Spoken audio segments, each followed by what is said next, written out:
Gitu ya.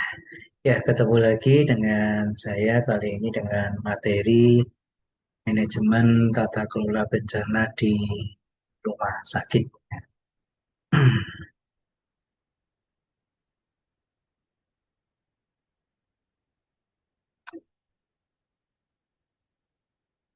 Eh, ya, kita akan bahas tentang sejauh mana rumah sakit lakukan tata kelolanya dalam menghadapi bencana, ya.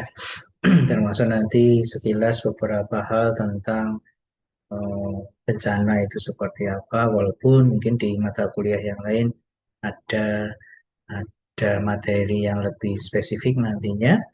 Ini sebagai pengenalan, kemudian nanti masuk ke bagian tata kelolanya seperti apa.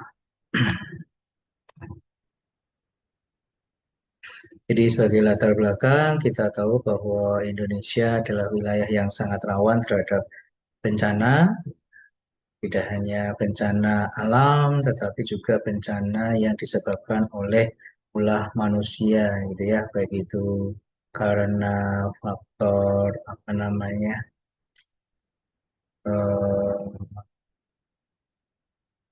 budaya, sosial budaya, ataupun juga karena faktor ekonomi dan situasi politik seperti itu.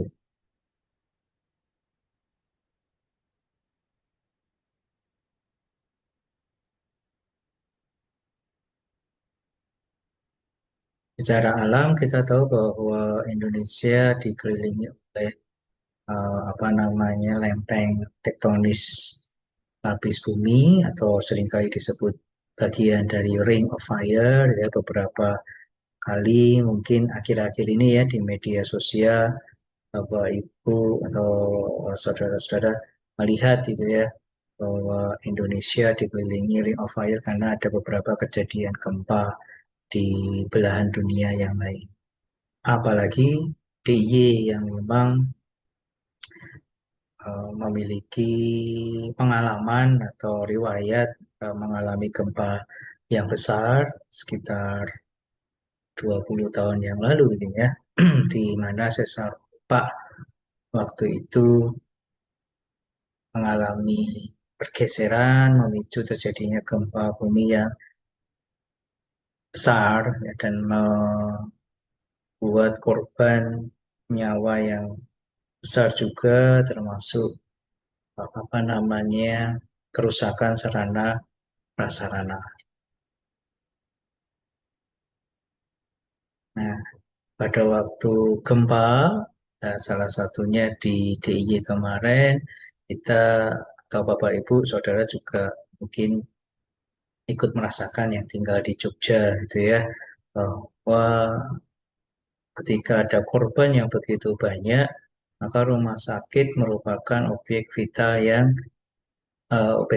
yang penting untuk tetap melakukan pelayanan publik. Ketika terjadi bencana, maka keselamatan pasien, tenaga kesehatan, keberlangsungan layanan itu dapat terganggu.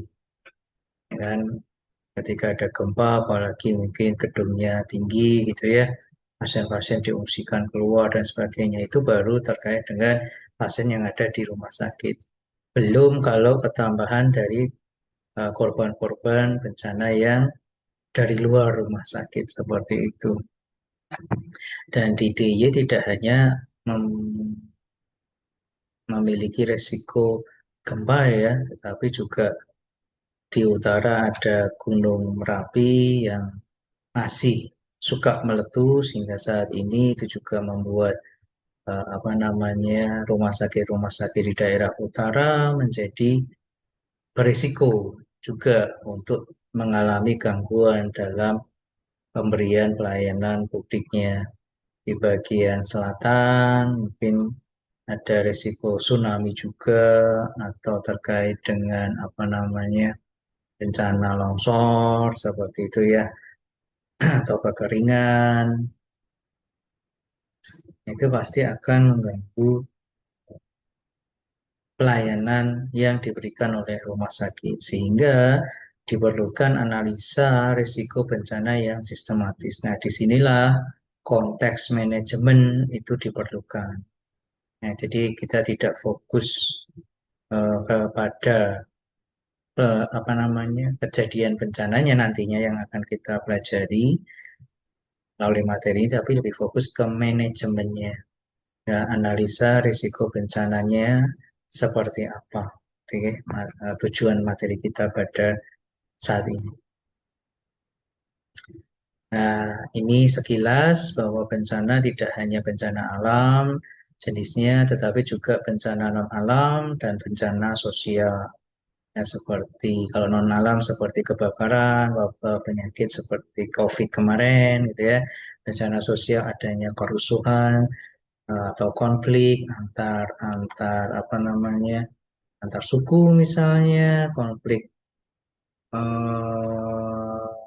apa namanya antar daerah. Nah, itu di Jogja kebetulan lengkap juga ini risikonya gitu ya. Alam tadi sudah gitu ya, non alam beberapa kali juga gitu ya di Yogyakarta atau DIY dapat kebakaran seperti itu gitu ya. Karena mungkin mulai padat ya eh, perumahan ya atau padat.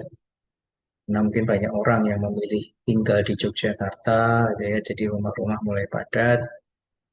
Sosial juga sama gitu ya.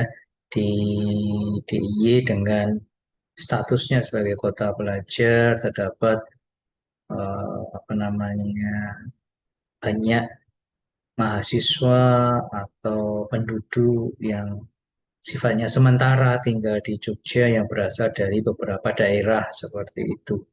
Bahkan tidak hanya itu, mereka juga istilahnya cari kerja di sini dan itu bisa menimbulkan konflik dengan eh, penduduk yang dalam tanda kutip asli dari Yogyakarta.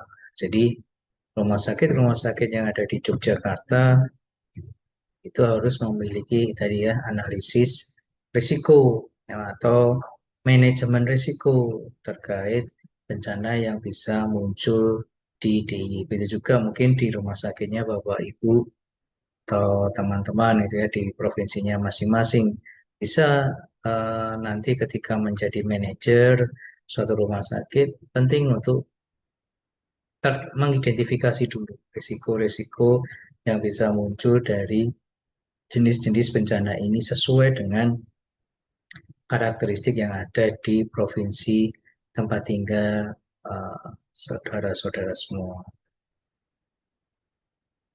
Kemudian peran rumah sakit ketika bencana, ya pertama jelas sebagai pelayanan medis darurat.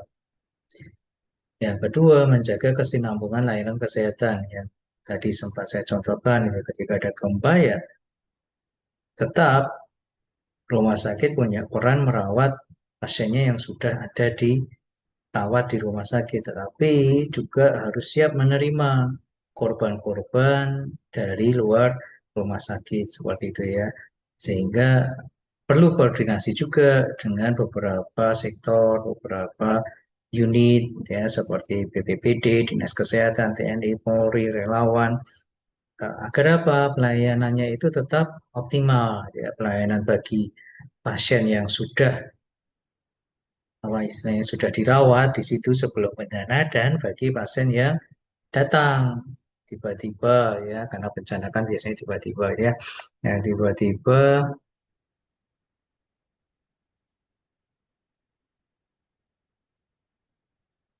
datang gitu ya memenuhi ruangan rawat inap ya dulu waktu gempa 2005 di Jogja itu sampai akhirnya korban-korban gempa itu kami rawat di Selasar ya Selasar gedung ya jejer satu-satu seperti itu tanpa adanya tempat tidur yang layak gitu ya.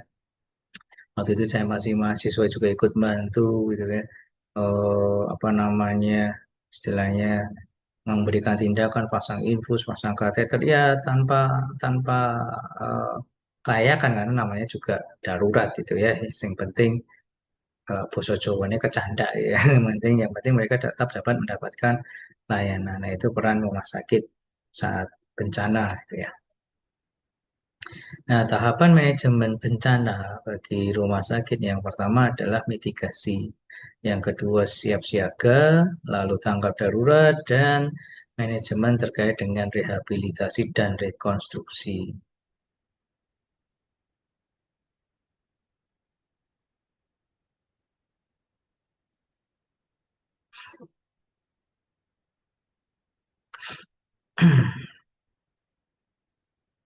Nah, untuk mitigasi bencana rumah sakit, apa yang harus dilakukan itu adalah rumah sakit atau manajemen rumah sakit mengidentifikasi risiko bencana rumah sakit, itu ya, bencana yang bisa mengenai rumah sakit itu atau bencana di sekitar rumah sakit yang pada akhirnya nanti bisa mengganggu, bukan mengganggu ya, bisa menambah pelayanan tadi, tidak hanya pelayanan bagi pasien yang sudah dirawat, tapi menambah pelayanan medis darurat tadi bagi korban-korban yang akan datang ke rumah sakit itu ketika bencana. Nah, oleh karena itu, mitigasi yang berikutnya juga menguatkan penguatan bangunan dan fasilitas. Kalau sudah tahu bahwa tempat itu gempa, itu ya, kok gempa, maaf, rawan gempa, seperti di DIY, itu ya, ya ketika mau bangun baru, misalnya salah satu rumah sakit gitu ya, di DIY mau membangun gedung baru ya, harus diusahakan supaya gedung itu tahan gempa gitu ya. Eh, saya rasa sudah banyak teknologi, sudah ada lah, maaf, bukan sudah banyak ya, sudah ada teknologi untuk hal tersebut ya, karena tadi ketika bencana rumah sakit itu bertanggung jawab memberikan pelayanan medis darurat ya, tidak hanya bagi pasien yang sudah sebelumnya dirawat, tapi juga bagi pasien yang akan dirawat seketika mendadak tiba-tiba dalam jumlah yang besar mungkin ya. Nah, oleh karena itu kan butuh tempat tadi, butuh tempat yang bisa memfasilitasi korban-korban bencana tadi. Kemudian mitigasi yang berikutnya terkait penyusunan kebijakan keselamatan, eh, apa namanya? Jadi manajemen rumah sakit, para pimpinan membuat kebijakan-kebijakan bagaimana ketika bencana itu datang, gitu, apa yang harus dikerjakan, siapa yang akan mengerjakannya, bagaimana proses pengerjaannya, seperti itu ya, termasuk juga mengelola risiko baik itu di internal, yaitu di sarprasnya, SDM-nya, dan juga eksternal, lingkungan di sekitarnya. Juga harusnya rumah sakit ikut terlibat agar bisa mencegah bencana yang bisa dicegah, gitu ya. Nah, kesiapsiagaan bencana dilakukan dengan cara menyusun Hospital Disaster Plan, rencana eh, rumah sakit untuk menanggulangi bencana. Salah satunya juga termasuk membentuk tim untuk penanggulangan bencana rumah sakit ketika rumah sakit itu terkena bencana, gitu ya. Kemudian ada simulasi dan pelatihan rutin kaitannya, misalnya contoh dengan apa namanya, ada simulasi jika misal ada kebakaran, bagaimana perawat-perawat itu dilatih untuk membawa pasien-pasien keluar lewat mana itu ya ketika ada kebakaran, atau ketika ada gempa pun juga seperti itu, supaya apa? Supaya terlatih gitu ya.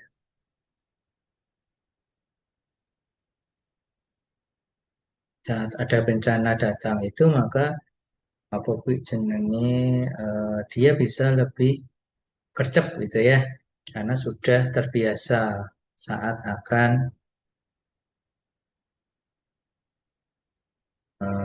menyelamatkan pasien saat bencana ya. Kemudian ada manajemen logistik dan alat medis darurat. Ini penting karena kita tidak tahu kapan bencana itu muncul. Nah, oleh karena itu perlu disiapkan. Dan kalau logistik ini kan kaitannya salah satunya dengan terkait dengan apa namanya PHP ya, bahan habis pakai itu ya perlu di manage dengan baik karena ini termasuk kan material ya. Alat medis juga termasuk mesin. Manage-nya bagaimana? Yuk dicek secara berkala. Sudah ED atau belum? Juga dengan alat medisnya, mesin-mesinnya sudah di apa namanya dicek masih hidup enggak. Apalagi kalau contoh seperti dulu gempa 2005 itu kan mati listrik dan sebagainya. Genset contohnya. Sanggup enggak gensetnya ini ketika bencana terjadi dia bisa menopang seluruh peralatan yang ada di rumah sakit. Ya, tadi yang saya contohkan itu ya, saya mahasiswa ya harus pakai senter waktu itu ya pakai senter mungkin karena gensetnya juga ikut rusak saya tidak tahu ya intinya saya harus pakai senter nginfus gitu ya masang kateter dini hari dia sampai subuh gitu ya karena mungkin salah satunya masih kurangnya kesiapsiagaan bencana waktu itu ya.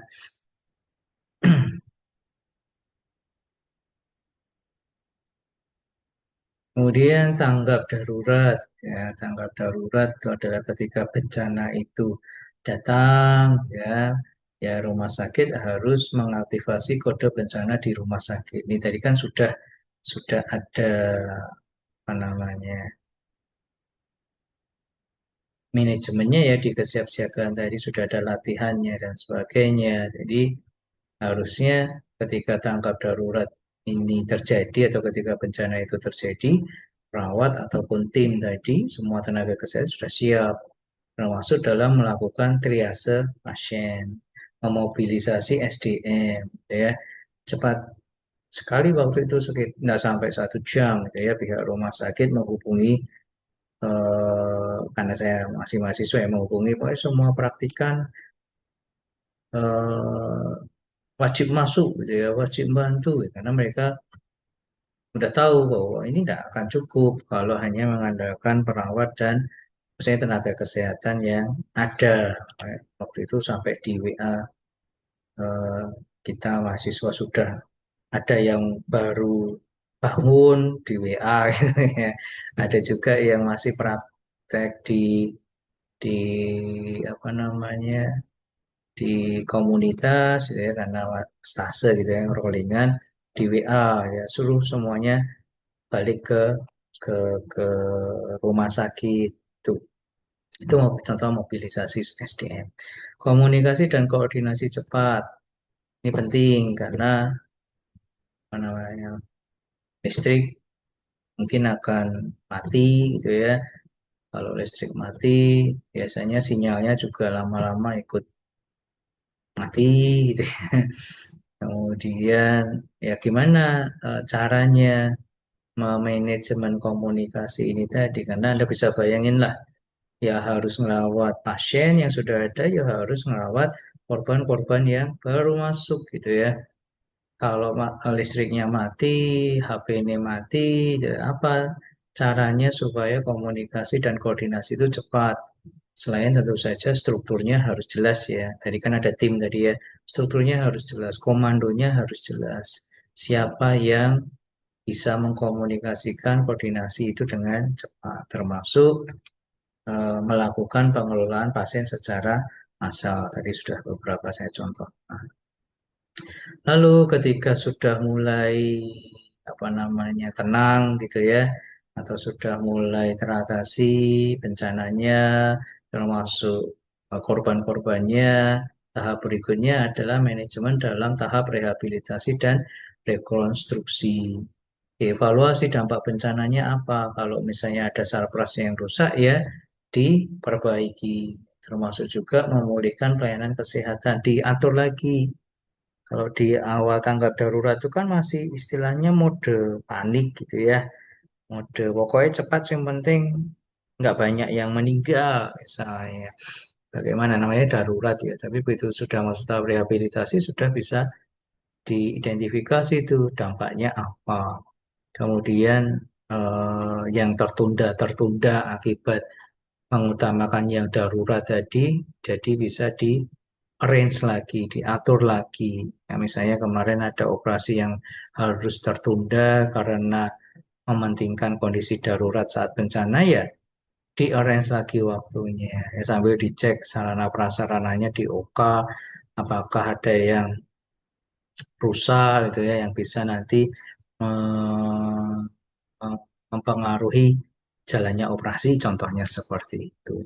Kemudian rumah sakit juga memberikan dukungan psikososial bagi pasien dan tenaga kesehatan juga. Bagi pasien sudah jelas ya, pasien yang tadinya dirawat itu ya mendapatkan trauma karena bencana, apalagi mungkin dirawat di lantai paling atas, terus digoyang gempa, itu kan ada rasa trauma.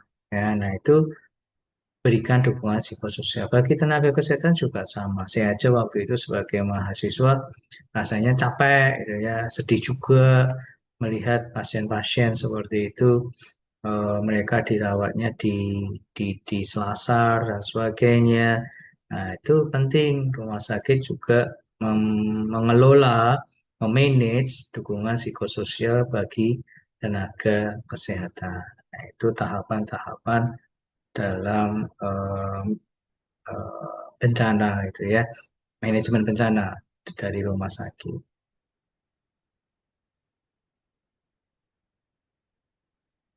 Nah, struktur organisasi tim bencana rumah sakit tadi sempat saya singgung supaya ada komunikasi yang terkomando, terpusat, gitu ya, dan cepat, maka harus ada struktur yang jelas. Nah, ini contohnya seperti ini ada penanggung jawabnya, ada komandan tanggap darurat. Nah, ini yang biasanya menjadi pemimpinnya, komandannya ini. Khusus untuk rumah sakit itu dia yang berkoordinasi dengan saya BPBD atau para relawan tadi, gitu ya, atau bahkan rumah sakit yang lain ketika melakukan tanggap darurat saat korban-korban bencana itu mulai datang. Ya, ada juga tim medis, tim keperawatan, logistik, tim keamanan, dan evakuasi. Semuanya ini masing-masing punya perannya sendiri-sendiri gitu ya saat terjadi bencana. Sistem komunikasi bencana bisa internal, bisa eksternal. Untuk internal ya tentu saja bagaimana komandan tadi memberikan perintah pada bawahannya dari tim medis sampai ke logistik tadi ya untuk apa namanya menangani atau tetap memberikan pelayanan baik yang di dalam artinya yang pasien aslinya atau pasien yang baru datang akibat korban tadi. Koordinasi eksternal yang terkait tadi hubungan dengan BPBD atau bahkan rumah sakit yang lain, telepon-teleponan mungkin ya saling mengabari apakah di rumah sakitmu bisa tak kirim pasien ini gitu kan. Dan waktu itu ya tentu saja semuanya akan ke Sasdito gitu kan ya. Tapi ya Sasdito juga akhirnya kewalahan waktu itu. Yang tadi saya bilang sampai di Selasar semuanya gitu ya. Di hari pertama kalau tidak salah, waktu hari pertama, hari kedua itu ya. Sampai di Selasar Poli gitu ya, dirawatnya. Nah, itu termasuk koordinasi eksternal dengan rumah sakit yang lain. Juga dengan BPBD dan sebagainya. Ada tidak sistem informasi rumah sakit ketika kondisi bencana? Nah, ini penting juga dikembangkan. Ya, salah satu yang kemarin materi saya sebelumnya adalah tentang DSS atau Decision Support System karena sistem informasi itu penting untuk mencari data dengan cepat dan akhirnya bisa digunakan untuk mengambil keputusan. Namun juga perlu dipertimbangkan tadi ketika terjadi bencana, apakah sistem informasi itu bisa disupport oleh sarana prasarana yang ada. Nah, kalau listriknya mati ya mau tidak mau, mungkin yang keempat nih memakai media komunikasi darurat, HT atau apa ya. Kemudian ada evaluasi dan monitoring, audit jelas ya, audit kesiapsiagaan bencana. Artinya kan sebelum bencana itu datang, diaudit juga bagaimana mitigasinya, bagaimana latihannya, simulasinya, bagaimana persiapannya, bagaimana sarana prasarana infrastrukturnya tahan gempa, tahan bencana atau tidak. Ya, termasuk juga evaluasi pasca bencana yang dilihat adalah waktu tanggap daruratnya, ya, waktu rehabilitasinya itu dievaluasi apakah sesuai prosedur atau tidak, gitu kan. Kemudian selain korbannya ya, selain korbannya jumlah korban dan sebagainya, manajemen juga harus mengecek manage-nya, pengelolaannya sudah sesuai belum dengan SOP. Kalau perlu ada yang namanya perbaruan SOP dari hasil audit dan evaluasi ini. Oh ternyata kemarin kita sudah melakukan simulasi seperti ini, tapi pada waktu pada waktu gempa terjadi, kabeh ya isih do bingung gitu ya. Perawatnya neng di, dokternya neng di, pasiennya ditinggal. Itu contohnya misalnya seperti itu. Ya akhirnya apa namanya bisa saja muncul pembaruan SOP, bahkan mungkin pembaruan kebijakan, aturan-aturan yang mendasari mitigasi bencana atau pengelolaan bencana tadi. Nah, dan juga ada peningkatan kapasitas SDM melalui hasil evaluasi tadi. Oh, ternyata masih belum apa namanya otomatis gerak nih ketika ada bencana, ketika ada kebakaran, gitu ya. Maka perlu ditambah misalnya simulasinya atau perlu ada seminar misalnya untuk meningkatkan kapasitas SDM supaya apa yang terjadi sebelumnya tidak terjadi lagi ketika ada bencana. Entah itu bencana yang serupa atau bencana yang lain. Nah, manajemen tata kelola bencana rumah sakit sangat penting seperti yang tadi saya contohkan karena membutuhkan perencanaan yang matang dimulai dari modal ya tadi ya 5M tadi ya, manusianya gitu kan ya, material mesinnya, metodenya termasuk uang gitu ya untuk berjaga-jaga atau melakukan mitigasi ketika bencana itu muncul.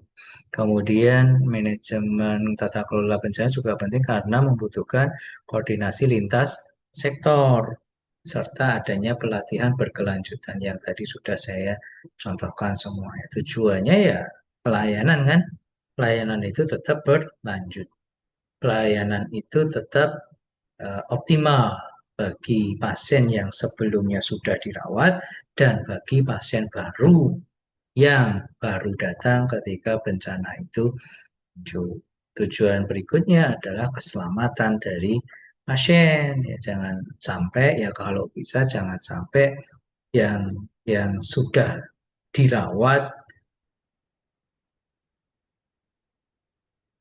jangan sampai rumah sakit kehilangan adalah kehilangan itu maksudnya pasien yang dirawat yang sebelumnya sudah dirawat di rumah sakit jadi tambah parah atau bahkan meninggal karena fokus untuk pasien-pasien baru. Ya tidak, dua-duanya harus dioptimalkan.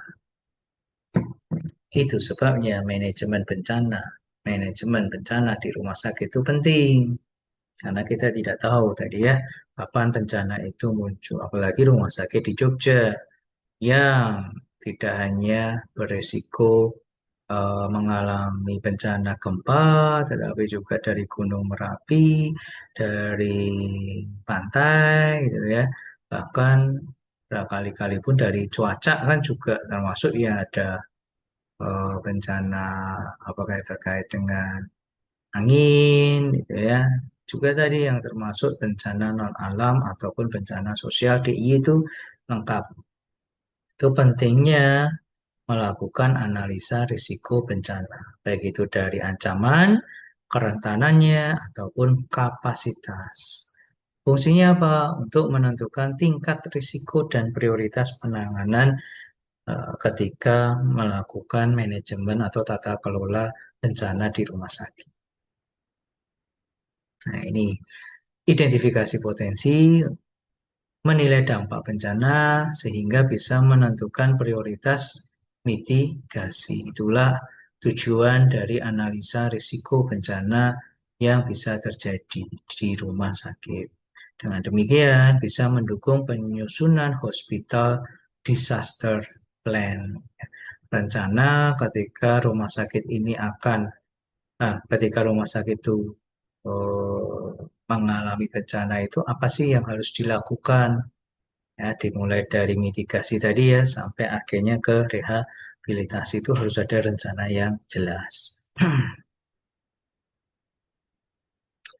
Nah, rumusnya resiko itu akan semakin besar kalau ancaman dan kerentanan ancaman bencana yang terjadi dan kerentanan ancaman, maaf, saya ulang ya, risiko itu akan meningkat kalau ancamannya meningkat dan kerentanannya turun dengan kapasitas yang rendah. Jadi semakin ancaman itu naik, semakin tinggi ancaman seperti DIY ini kan ancamannya besar ya, tidak hanya alam, tapi juga non-alam dan sosial di penjelasan slide awal tadi ya. Kerentanannya juga kerentanan dari sisi rumah sakit itu bagaimana? Kalau kerentanannya rendah, kapasitasnya tinggi, mungkin resikonya bisa relatif sedang. Tapi kalau kerentanannya tinggi, ancamannya tinggi, kapasitasnya rendah, maka resikonya pasti akan meningkat. Karena ini kan dibagi, ya, dibagi. Ancaman ini tadi sudah saya sebutkan, di DIY lengkap semuanya, gitu ya. Kerentanannya ya terkait yang internal tadi ya, kerentanan terkait internal, apakah strukturalnya, bangunannya ternyata bangunan lama, belum apa namanya, belum dibangun dengan mempertimbangkan ada gempa, misalnya kebakaran, instalasinya listrik bagaimana, acak adut atau tidak, termasuk persiapan-persiapan peralatan-peralatan terkait dengan kebencanaan. Kemudian secara non struktural itu ya peralatan-peralatan apa tadi, logistik, medis darurat, termasuk juga jalur evakuasi bagaimana. Ya, kalau jelek gitu ya, kalau kurang ya berarti itu rentan. Nah, SDM-nya terlatih atau tidak. Kalau tenaga terlatihnya terbatas ya berarti kan rentan. Rumah sakit itu menjadi rumah sakit itu tata kelolanya akan jelek ketika bencana itu muncul. Begitu juga secara manajerial. Ada tidak SOP ketika ada bencana? SOP tanggap daruratnya bagaimana? Kemudian ada timnya tidak? Ya, kalau tidak ada SOP tanggap darurat, tidak ada tim, ya, sehingga koordinasinya lemah, maka rumah sakit itu rentan. Rentan untuk apa? Rentan untuk terganggunya pelayanan ketika bencana itu hadir. Itu namanya kerentan. Kalau kapasitas, nah itu kaitannya sama hal-hal yang positif, sama 5M. Modalnya tadi, material, mesin, metode, money. Kalau semuanya bagus, maka berarti kapasitasnya bagus. Seperti itu ya. Dari SDM-nya terlatih, kemudian ada sistem yang jelas ketika terjadi bencana, termasuk ada struktur yang jelas, kemudian ada sarana prasarana yang mendukung, bangunannya sudah tahan gempa, tahan api, ya. Ketika ada gempa, ada satu ruangan khusus yang memang bisa dimanfaatkan untuk korban-korban yang korban-korban bencana yang akan datang gitu ya, akan datang ke rumah sakit itu maksudnya. Lalu ada kerjasama lintas sektor yang sudah tertuang dalam MOU misalnya, atau perjanjian kerjasama misalnya dalam konteks penanganan bencana. Nah, ini tadi dihitung seperti tadi itu rumus yang tadi. Akhirnya bisa ketahuan risikonya besar atau tidak. Nah, metode analisis risiko dimulai dari identifikasinya, penilaian, analisis dampak, penentuan prioritas risiko, sampai penyusunan rekomendasi mitigasi berdasarkan prioritas risiko itu tadi. Instrumennya ada beberapa instrumen yang sering digunakan, antara lain checklist identifikasi risiko. Jadi rumah sakit membuat apa namanya, mengidentifikasi risiko-risiko apa yang bisa muncul gitu ya, dari tahap mitigasi sampai rehabilitasi tadi. kemudian di checklist saja ada tidak. Ya. Kemudian matriksnya dihubungkan antar risiko tadi jika misalnya sudah teridentifikasi, lalu kemudian dihubungkan ini nanti saling terhubung atau tidak. Misalnya kayak bencana, ada gempa, ya. Oh ternyata instalasi listriknya belum bagus. Nah ketika gempa itu kan nanti ada kegoyangan gitu ya. Misalnya ada kerusakan dari dinding atau kerusakan dari instalasi listriknya, nanti bahkan bisa menyebabkan kebakaran jangan-jangan. Nah itu matriks hubungan antar risiko tadi. Kemudian ada hazard vulnerability analysis, nanti akan kita bahas. Ada juga kuesioner kesiapsiagaan, mengecek apakah tenaga medis, perawat, atau semua tenaga yang ada di rumah sakit itu punya kemampuan untuk tanggap darurat, punya kemampuan untuk siap saat darurat, kondisi darurat atau kondisi bencana itu terjadi. Dan ada peta risiko bencana. Kalau kaitannya sama rumah sakit, itu kan rumah sakit punya area ya. Ini dicek, oh ini dengan gedung-gedung yang ini, gedungnya lama, ini risiko bencananya apa, kalau gempa terjadi, apa yang terjadi. Kalau di sini gempa terjadi, maka nanti kumpulnya di mana. Itu sebabnya kan sekarang kan sudah ada atau itu kan ada titik kumpul. Kalau dulu sebelum gempa 2005, seingat saya tidak ada. Kalau sekarang di mana-mana kan ada itu. Ada titik kumpul malah diwajibkan kan ya. Jika kemudian ada apa itu petugas ya petugas darurat ya yang pakai helm itu ya. Helm biru, helm merah, helm kuning ya. Setiap shift ada. Nah, itu semua adalah kegiatan-kegiatan mitigasi tadi itu ya dari hasil analisis risiko ini.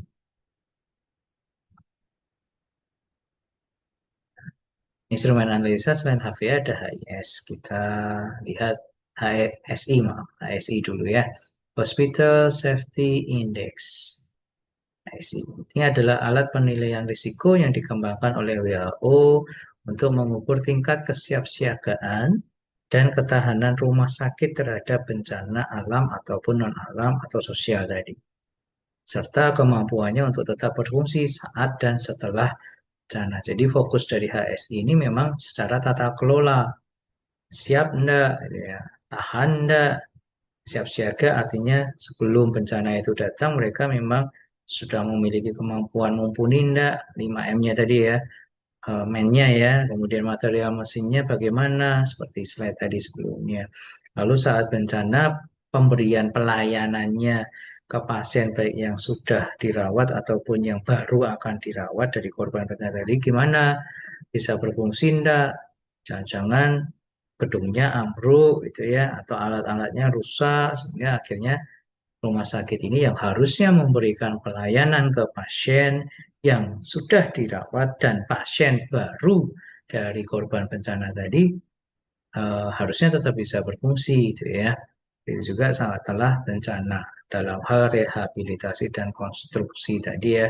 Itu apakah masih bisa berfungsi, bisa optimal enggak pelayanannya. Nah, itu diukur menggunakan Hospital Safety Index. Tujuannya jelas menilai seberapa aman rumah sakit itu dari dampak bencana. Nah, ya, tadi kan kesebut juga itu kayak bangunannya kuat atau enggak. Mengidentifikasi kelemahan prioritas yang perlu diperbaiki.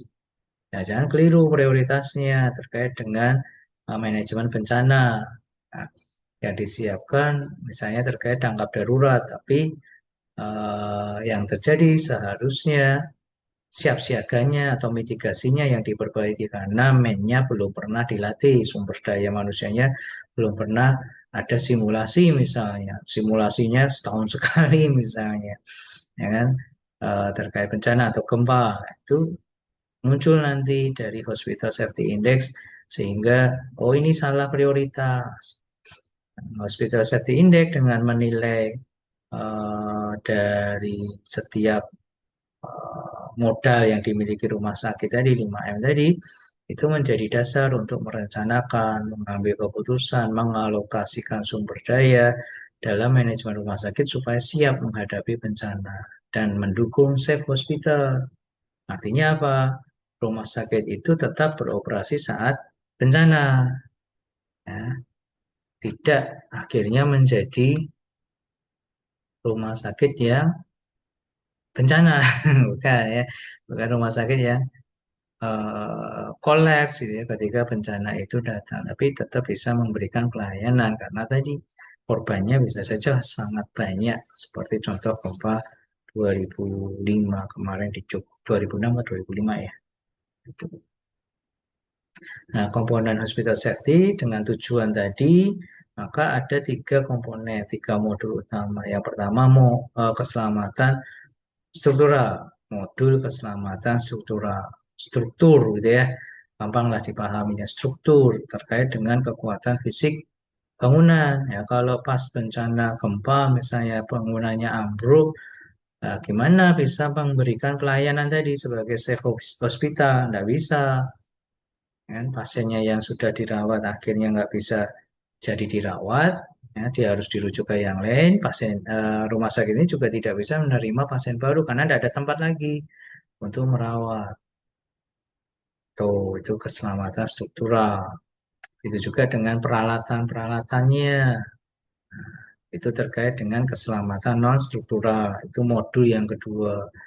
Dengan peralatan-peralatannya, alat medisnya, ketika instalasi listriknya rusak atau ketika mati listrik gitu ya, apakah mereka masih bisa mengoperasikan alat medis itu, termasuk yang apa sistem komunikasinya ada tidak, sistem informasinya masih berfungsi tidak ketika listrik itu mati, atau ketika maaf, ketika genset itu dioperasionalkan, apakah sistem informasinya masih bekerja dengan baik atau siap enggak dengan HT gitu ya, paling tidak ya HT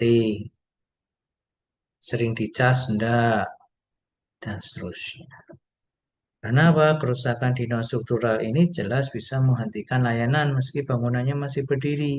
Ketika tidak ya ya ketika listriknya mati itu ya HP tidak bisa digunakan, sinyal tidak ada, dianya tidak punya HT. Yang namanya pas tanggap darurat, ya pas darurat, pas bencana itu muncul kan pasti panik gitu ya. Kalau tidak ada komunikasi yang jelas nanti dewe-dewe gitu ya, bingung. eh, perawat perawat lari ke sana kemari gitu ya ke farmasi, minta minta apa jenenge, minta kateter, itu ada pasien lumpuh baru dan sebagainya. Nah, kalau tidak ada koordinasi yang jelas menggunakan alat komunikasi yang masih bisa berfungsi saat bencana, ya jadinya apa? Oh, kebingungan, gitu, amburadul nantinya. Akhirnya layanannya stop, layanannya tidak berfungsi optimal. Walaupun bangunannya ada, malah makin parah karena ketika bangunannya ada, pasiennya kan, wah itu masih berdiri itu rumah sakitnya, gowo mrono kabeh. Dirujuk ke sana semua, dirujuk ke rumah sakit itu aja semua. Tapi kayak tadi ini contohnya instalasi listrik, air, gas medis, Rano, ya, tidak ada cadangannya, alat medisnya rusak, nggak bisa difungsikan, gensetnya rusak, ya, sistem komunikasinya tidak ada, HT-nya tidak ada. Nah itu juga pasti akan menghentikan layar. Lalu modul yang ketiga, manajemen kedaruratan dan bencana. Dalam hal ini kaitannya sama man-nya, nah, strukturnya, timnya ada atau tidak, SDM-nya terlatih atau tidak untuk melakukan tanggap darurat, tetap melakukan pelayanan ketika ada bencana, misalnya tetap bisa berkomunikasi dengan baik sesuai strukturnya ketika melakukan pelayanan. Nah, ini menentukan kemampuan respon rumah sakit saat krisis, kan? Karena apa istilahnya, ketika SDM-nya manusianya siap, maka kayak contoh lah ya dirujuk gitu ya dari daerah Bantul gitu ya waktu itu ya, ya siap-siap aja. Ya, walaupun dengan tambahan mahasiswa ya waktu itu ya, mahasiswa ya, pokoknya semua mahasiswa tarik semua ya. Eh, Paling tidak rumah sakit kan koordinasinya dengan dosen pembimbing. Ini mahasiswanya bisa tak tak berdayakan tidak. Oh, yang profesi bisa, nanti yang akademik nanti untuk apa, tapi tidak semua. Akhirnya kan waktu itu yang profesi wajib. Nah, itu contoh. Ada komando yang jelas. Dengan adanya komando yang jelas, akhirnya kan rumah sakit itu bisa merespon, bisa tetap memberikan layanan yang optimal, walaupun dalam kondisi darurat saat bencana. Skornya atau klasifikasinya itu ya ada kategori A, B, dan C. Kalau aman atau A, ya artinya rumah sakit itu sangat mungkin tetap berfungsi saat bencana. Ya, jadi manajemennya tetap bisa dipertahankan. Kategori B cukup aman, di mana risiko sedang, mungkin perlu perbaikan rumah sakit itu saat bencana. Dan kategori C ada risiko tinggi. Ya, mungkin rumah sakit itu tidak berfungsi sama sekali saat bencana, sehingga baik itu kategori B ataupun kategori C, maka diperlukan tindak lanjut segera. Tindak lanjut pada tindak lanjut mungkin pada beberapa aspek untuk kategori B atau tindak lanjut pada hampir semua aspek pada kategori C. Intinya harus ada perbaikan ya supaya naik ke kategori A. Apalagi rumah sakit itu berada di wilayah bencana, rawan bencana. Nah, ini detailnya seperti ini itu ya untuk kategori C, maka diperlukan tindakan intervensi segera. Karena tadi ya rumah sakit mungkin tidak akan berfungsi saat bencana. Nah, sehingga perlu tuh secara manajemen, secara tata kelola harus segera diperbaiki ya dari langkah-langkah mitigasi tadi ya, mitigasi, kesiapsiagaan sampai ke rehabilitasi. SOP-nya harus jelas.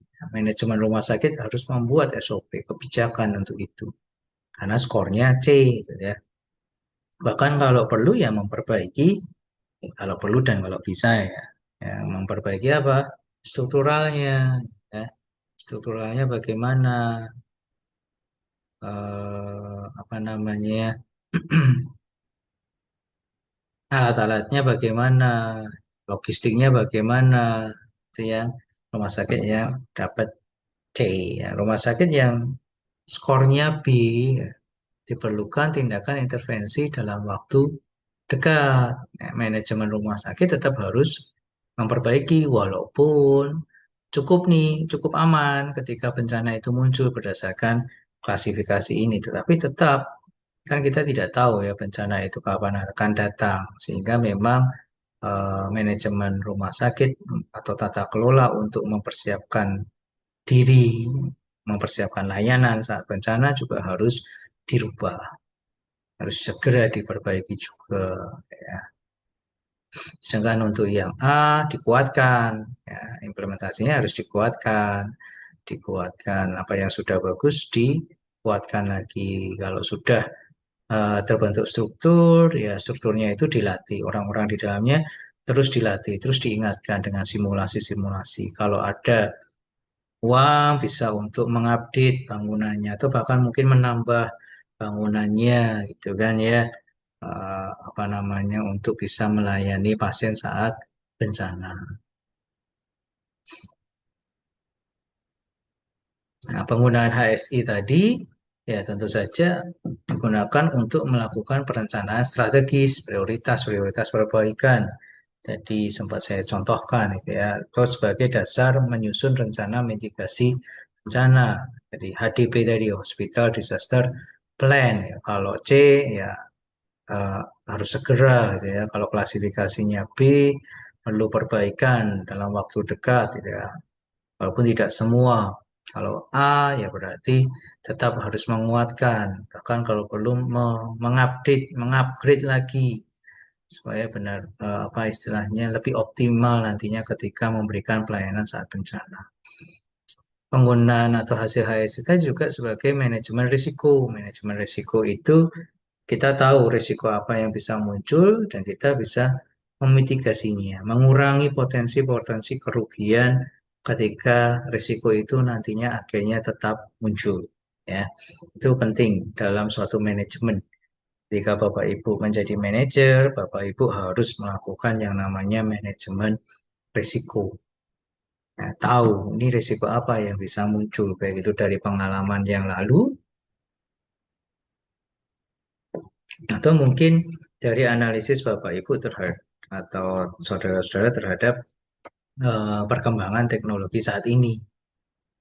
Itu kan ya, misalnya nih manajemen rumah sakit harus mulai berpikir nanti terkait dengan perkembangan teknologi, resiko tenaga kesehatannya digantikan oleh robot atau AI. Resiko ketika pasien lebih percaya AI daripada dokter. Nah, itu eh, harus di-manage gitu ya. Bisa saja itu nanti menjadi suatu risiko bencana yang baru gitu ya karena teknologi ya. Ketika dokter, perawat, gaptek, ya, gaptek terhadap kemajuan teknologi.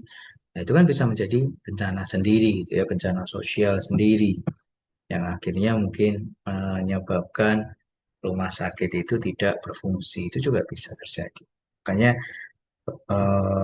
ketika nanti Anda menjadi manajer di rumah sakit ya, ya apapun lah tingkatannya, mau level rendah, sedang ataupun tinggi, tetap harus melakukan manajemen risiko. Ya, kalau terkait dengan bencana ya bisa menggunakan HSI ini sebagai dasar. Penggunaan HSI juga untuk mengambil keputusan jelas tadi ya terkait dengan punya harus direnov ini. Kalau misalnya skornya C tadi ya, wah ini bangunannya harus direnov. Nah, bagaimana mengusulkan anggaran, bagaimana melakukan investasi kalau misalnya kayak tadi ini bisa nih nambah masih bisa nambah gedung baru lagi atau nambah tanah lagi di belakang supaya nanti kalau ada bencana muncul belajar dari gempa yang lalu gitu ya rumah sakit ini masih bisa melayani ya kemudian penggunaan HSI juga berguna untuk meningkatkan mutu dan keselamatan karena menjadi salah satu faktor yang dinilai dalam akreditasi rumah sakit ya juga mengintegrasikan dengan program patient safety dan emergency preparedness atau kesiapan atau tanggap darurat tadi akhirnya kan juga berfungsi berguna bagi rumah sakit itu sendiri. Kemudian penggunaan HSI juga bisa membantu keputusan terkait dengan monitoring evaluasi, yang mana harusnya digunakan secara berkala untuk menilai perbaikan-perbaikan. Ya. Kaizen kalau kemarin sempat saya singgung ya, ada peningkatan perbaikan, tidak ada peningkatan kualitas tidak.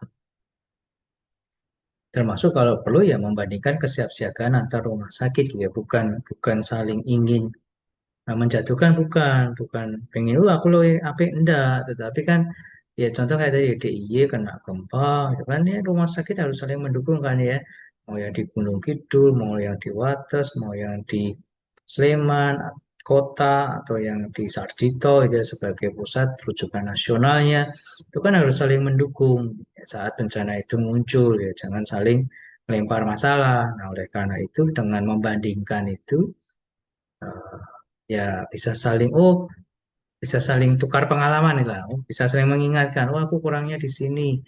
Oh kamu lebihnya di situ. Bisa bantu aku enggak terkait dengan kelebihan ini. Aku lebihnya di sini, aku membantu kamu di kurangnya itu dan seterusnya. Ya. Sehingga intinya adalah supaya ketika bencana itu muncul, masing-masing rumah sakit tadi, semua rumah sakit tadi bisa saling koordinasi untuk memberikan pelayanan yang optimal. Kan tujuan utamanya kan di situ. Kemudian ada HVA sebagai instrumen yang lain ya, Hazard Vulnerability Analysis, analisis kerentanan eh, bencana bisa, kerentanan malapetaka bisa, gitu ya, saat itu seperti itu. Jadi suatu alat sistematis untuk menilai frekuensi ancaman, dampak ancaman tersebut dari rumah sakit dan tingkat tingkat kesiapsiagaan. Digunakan secara luas dalam arti menyeluruh di semua lini, di semua unit di rumah sakit. Jadi metode HVA ini adalah metode untuk mengidentifikasi dan memprioritaskan ancaman atau bahaya yang paling mungkin dan paling berdampak pada rumah sakit. Kalau ini kan fokusnya ke ancaman bahayanya. Kalau HSI tadi fokusnya ke kesiapan rumah sakitnya untuk memberikan pelayanan. Bedanya sih di situ. Komponen penilaiannya mirip sebenarnya ya. Tapi yang diutamakan adalah probabilitas kejadian. Ya, kayak di DIY, gempanya tinggi, bukan gempa tinggi, maaf, frekuensinya dibandingkan nanti dengan daerah lainnya, sering tidak, magnitudenya berapa. Dengan demikian kan probabilitasnya tinggi itu DIY untuk mengalami gempa. Atau misalnya ya Gunung Merapi gitu kan, itu kan sering juga tuh kejadian itu. Nah, dari situ bisa diukur probabilitasnya. Ya, ya logikanya semakin sering kejadian itu muncul, maka ancamannya juga semakin tinggi. Termasuk ancaman itu dampaknya bagaimana? Dinilai terhadap keselamatan manusia, operasional rumah sakit, keuangan, reputasi, sampai kesiapsiagaan dan respon dari SDM di rumah sakit tersebut. Kemudian ada matriks risiko bencana tadi sudah ya, sempat saya singgung ya. Jadi X-nya probabilitas, kemudian Y-nya dampaknya. Ini pada HVA seperti ini. Sehingga nantinya akan memunculkan risiko rendah, risiko sedang, dan tinggi. Jadi yang dimaksud matriks itu kan tadi saya contohkan hubungan ya, hubungan kaitan. Nah ini kalau pada HVA yang dikaitkan apa? Yang dikaitkan adalah probabilitasnya, kemungkinan dia muncul, kejadian itu, kemungkinan bencana itu terjadi masa depan, kemudian dampaknya bagaimana. Nanti muncul kaitan atau titik temu lah. Kalau Bapak Ibu teman-teman membayangkan sumbu X dan Y gitu ya, sumbu vertikal dan horizontal, ya, masih ingat ya. Jadi kemudian ada titik temunya kalau dihubungkan dengan penggaris itu ya, titik temunya. Dari situ nanti akan menentukan hasilnya, risikonya rendah, sedang, atau tinggi terkait ancaman tadi ya. Sehingga dengan menentukan risiko, tingkat risiko ini nanti akan menentukan juga prioritas penanganan. Nah, penggunaan hasil analisa risiko dari HVA ini ya untuk menyusun rencana mitigasi mirip ya dengan HSI tadi, kemudian merencanakan pelatihan dan simulasi, pengadaan sarana prasarana, serta pembaruan, evaluasi dan pembaruan Hospital Disaster Plan. Jadi intinya sama. Kalau yang HSI lebih kesiapan atau rumah sakit, kalau HVA ini adalah risikonya.